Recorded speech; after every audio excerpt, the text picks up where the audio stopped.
contact. Incomplete. Well, they went for the big play there, but that drop could really hurt their momentum. Here's Marquette King now as the drive goes backwards, so he's on to punt it away.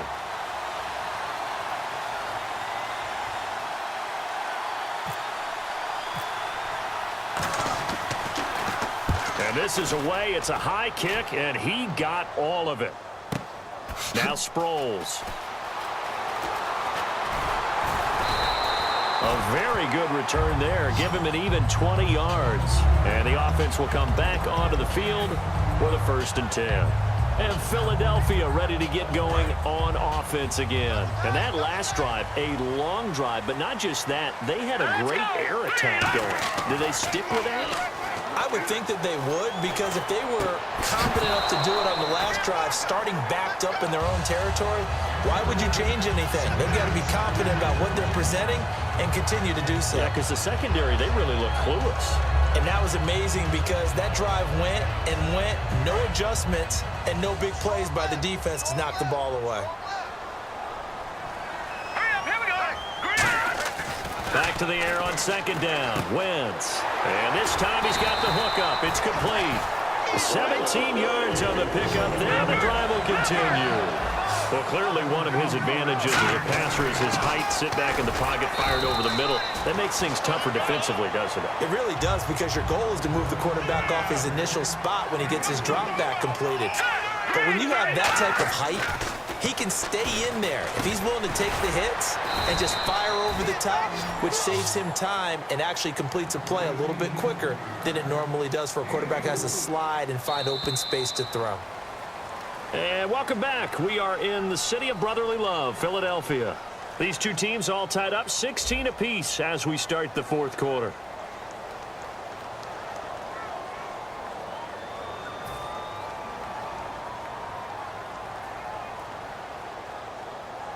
Three yards left to grab here on 3rd down. All right, now, lucky 56. Lucky 56.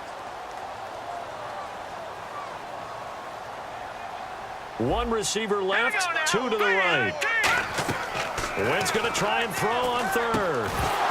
And incomplete. The contact made the ball roam free and brings up 4th down. I'm not sure we could spot any tendency here on this 3rd down. They could have run it or passed it. Either one was available. They chose to try and get it through the air, but they were unsuccessful.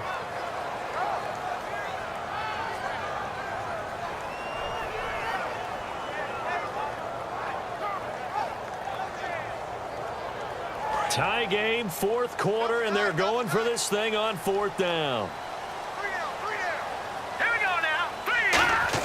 They'll go for it. It's Wentz. And he hits his man, Matthews.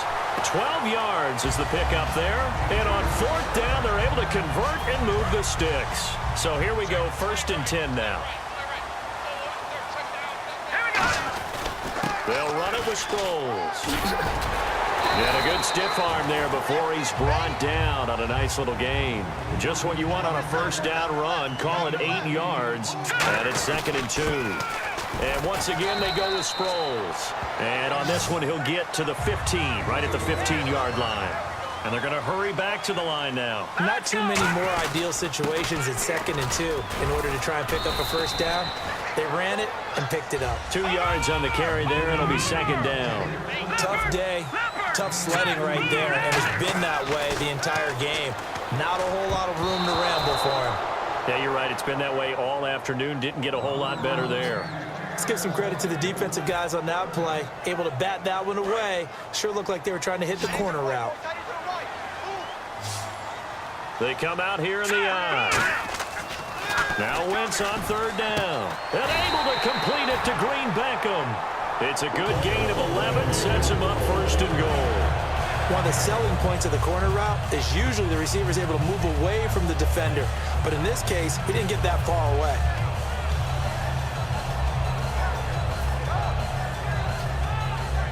And a really long drive here, and it goes on and on. Green 39! Green 39! They'll try and run it now with Sproles. And he'll get blown up behind the line of scrimmage, back at the 6. So a loss of 5, and it'll be second down. With that kind of loss of yards, that is usually an error by the guy carrying the ball. At the 1-yard line, you can't get too fancy there. You just got to try and plow forward and get what you can. It's just a disaster. You go back to the 6 after you were at the 1.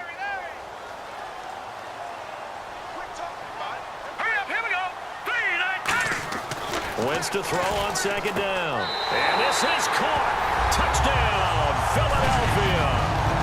Jordan Matthews from 6 yards away. And the Eagles have taken the lead. Well, we've seen some lead changes, and it certainly appeared that one of these squads was in full control of the game, but that's not the case after that touchdown. Yeah, they erase a 2 TD deficit here to grab the lead. And no, it falls incomplete. So the 2-point conversion, no good. The third time wasn't a charm. They got the first 2 2-point tries, still have the lead, but couldn't get the third. Okay, so they didn't get this one, but I have to ask you, what matchup are they seeing that they feel that confident to go for 2 so often? Yeah, we talk about this a lot, but it has to be something, you're right, that they saw all week, correct? Definitely game plan for, felt good about being aggressive and going for it, and right up until that one, they'd gotten 2 for 2.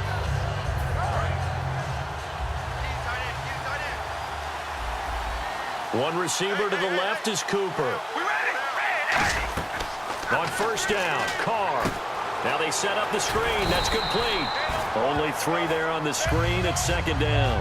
So many things have to come together just right for a screen pass to break for big yardage. The blocking, the timing of the pass to the runner, everything has to fit together just right. But on that play, the defense was able to disrupt things and hold it to a short game. Carr to throw on second down. Nowhere to escape, and he goes down. Fletcher Cox forcing his way through there to drop him for a loss of a good 10 yards. Time starting to run out here in the 4th. This defense just trying to keep the offense off the board and preserve this potential victory.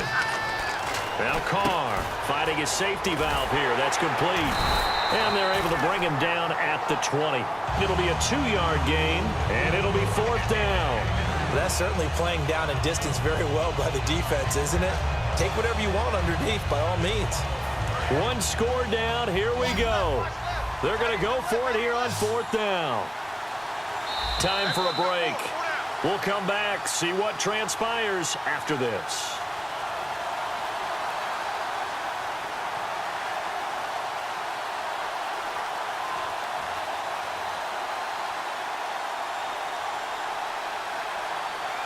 So down 6, and they know they need this one on 4th down. And they're going to go soft on the corners. Now Carr, got to have this one. And, a crusher there as it's intercepted. And he takes this one back into the end zone. And the Eagles defense gets a pick-6 TD. So they go on 4th down. Not only do they not get it, it turns into 6 points the other way. Disastrous. And many people think you should just go ahead and knock it down in that situation. Turn it over for the offense. But I had a defensive coordinator recently tell me, we see that as a passive play. We don't do that anymore. We want the ball in our hands, and we want to head the other way. Probably also instinct a lot of times. If you see a lot of green grass ahead of you, go ahead and grab it. It's the exact right play to do. That's knowing when to break the rules and when to make a play that maybe you hadn't been taught. Wentz going to look to throw. And this one's caught. And their 4th quarter lead grows by a couple more. And there's a quick momentum swing. INT return for a pick-6, and then the 2-point conversion good. And even if you're keeping your wits about you, you're thinking to yourself, okay, extra point block team going into the game now. All of a sudden you're hearing defense. Everyone's scrambling for their helmets and throwing down their cups of water. That's a great position for them to be in, trying to score against that team. A little bit disjointed. And this will not be returnable. It's out of the back of the end zone for a touchback. And now Oakland ready to take the field. And no press coverage here. They are backing off in the secondary. Now Carr. He's got time. Now a desperation. And that's caught inside the 30. A big play there. Carr to Cooper. 51 yards. A great job pulling that one in from a guy, as we know, who can really blaze. He's got a lot of speed. And that speed can work for him so many different ways. Sometimes he just takes off and it's intercepted in the end zone. Picked off by the veteran Leonis McKelvin. And out come the Eagles. And they were able to punch it in the end zone last time. They'll be looking to do that again here for the defense. Obviously, they'll be looking to stop them from punching it back in the end zone. It always is punch-counter-punch, isn't it? And which team has the advantage? Well, let's just go back. Last time on offense, they rolled downfield, get into a good rhythm. You can see a little more bounce in and out of the huddle. You can see the sideline really get into the game. So defensively, you're thinking to yourself, how do we take that away from them? How do we get the advantage back? Let's see what they come up with. I think pressure is always the first way to go. You love pressure. I love it. We'll see if they dial it up this drive. They'll run it now out of the gun. And he is going to lose you. Now whistles, and the Raiders are going to signal for a timeout. It's just their first. They've got 2 more to use here in the final stages. And with things looking pretty good on the scoreboard, they're going to keep the offense out there and go for it here on 4th. Let's go! The Eagles indeed snap it. Wentz. Green Beckham has it over the middle. And they're going to get this one all the way out across the 45. Give him 28 yards on that one. And on 4th and long, somehow they're able to keep the drive going. And they went the wrong way there, losing yardage back at the 43-yard line. It's a loss of 5 there, bringing up 2nd. And they're going to speed things up here. Now Wentz. And that one got tipped, kind of threw everything off. It brings up 3rd.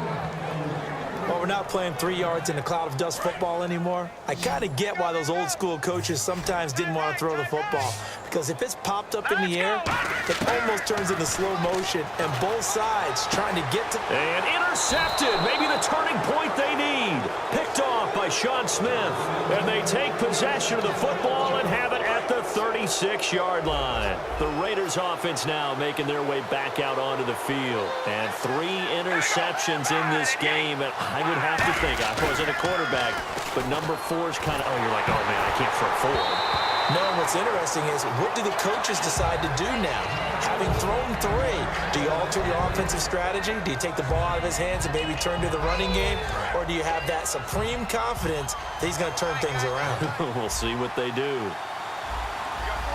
We ready? They go play action for Murray. Now Carr. He's going to let it fly. And he's unable to grab it. Thought he might have had position, couldn't hold on, 3rd down. And when all else fails as a defender, when you're not there in the coverage, your best friend is exactly what we saw there. A big play shot taken by the offense. Unfortunately, it ended in a big drop. One receiver to the left is Cooper. Now Carr. Now a desperation throw deep downfield. It's caught inside the 25. Now whistles come in. We're going to get a timeout here by the offense. That'll leave them with just 1 remaining in this 4th quarter of play.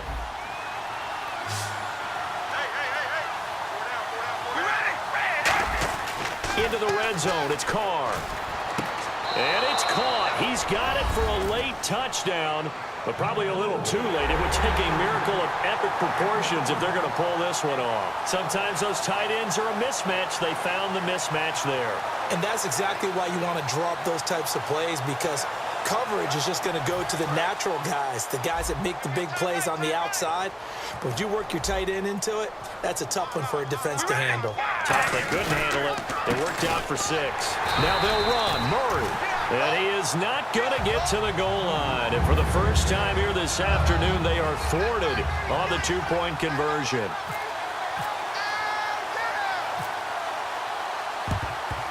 And the Eagles are going to recover. And that might be enough to put a bow on this one. 4th quarter, they felt like they needed the football back. Unfortunately, they couldn't get it. And I know we brought analytics into the game, and someone has said here that the data says that when a team's expecting an onside kick, 80% of the time, the team expecting it, they do actually recover the ball, which is what we saw here. I just wonder if that number is much more of a anecdotal type of a number. Kind of like when the coaches tell us, well, when you score on special teams, 93% of the time you win the game.